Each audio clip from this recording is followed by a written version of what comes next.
1991 में भारत की अर्थव्यवस्था डूबने की कगार पर थी। मात्र 15 दिनों की विदेशी मुद्रा शेष थी और देश का भविष्य डूबता नजर आ रहा था। दवाइयों से लेकर पेट्रोल तक सब कुछ खत्म होने की स्थिति में था।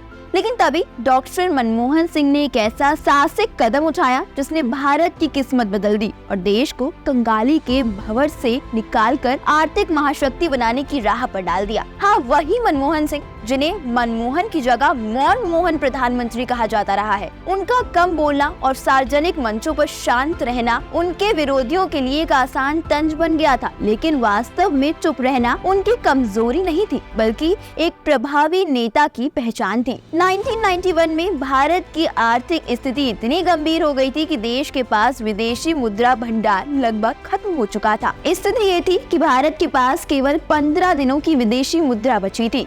अगर उस समय तत्काल कोई ठोस कदम नहीं उठाया गया होता तो देश के आयात पूरी तरह रुक सकता था।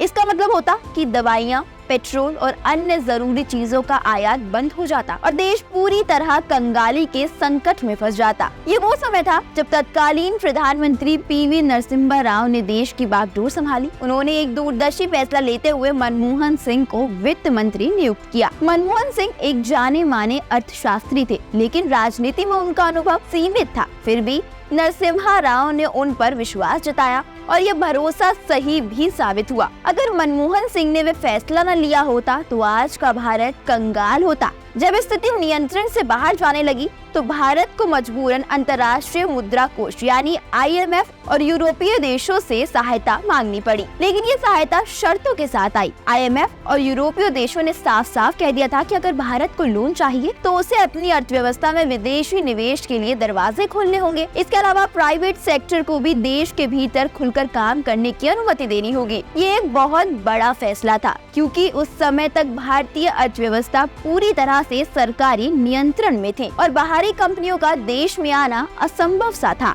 विदेशी निवेशकों और प्राइवेट सेक्टर को खुली छूट देने का अर्थ था कि भारत को अपनी पारंपरिक आर्थिक नीतियों में बड़ा बदलाव करना पड़ेगा। मनमोहन सिंह ने प्रधानमंत्री नरसिम्हा राव के साथ मिलकर ये साहसिक फैसला लिया कि देश की अर्थव्यवस्था को खोलना होगा। इसके लिए लिबरलाइजेशन, प्राइवेटाइजेशन एंड ग्लोबलाइजेशन यानी उदारीकरण, निजीकरण और वैश्वीकरण की नीति लागू की गई। इस नीति के तहत विदेशी कंपनी को भारतीय बाजार में प्रवेश करने की अनुमति दी गई, जिससे देश में विदेशी पूंजी का प्रवाह शुरू हुआ। साथ ही प्राइवेट कंपनियों को भी खुलकर काम करने की छूट दी गई। ये नीति भारत के लिए गेम चेंजर साबित हुई। इससे न केवल देश की आर्थिक स्थिति सुधरी बल्कि भारत ने वैश्विक बाजार में भी अपनी पहचान बनाई।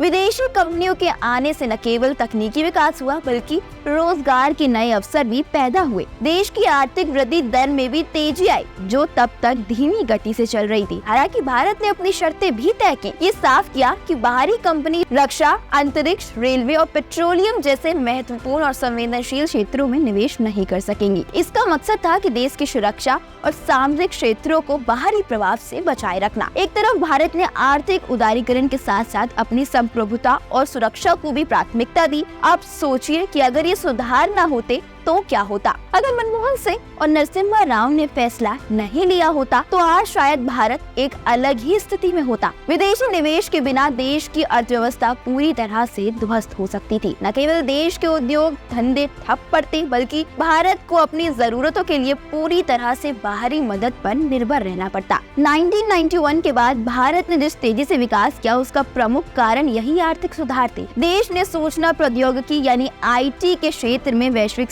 पर अपनी पहचान बनाई और आर्थिक विकास की गति इतनी बढ़ी कि भारत अब दुनिया की सबसे तेजी से बढ़ती अर्थव्यवस्थाओं में से एक है। आज जिस भारत को हम देखते हैं उसका आधार 1991 में इन्हीं सुधारों में है। दोस्तों, मनमोहन सिंह की राजनीति यात्रा में एक और दिलचस्प पहलू है गांधी परिवार से उनकी निकटता।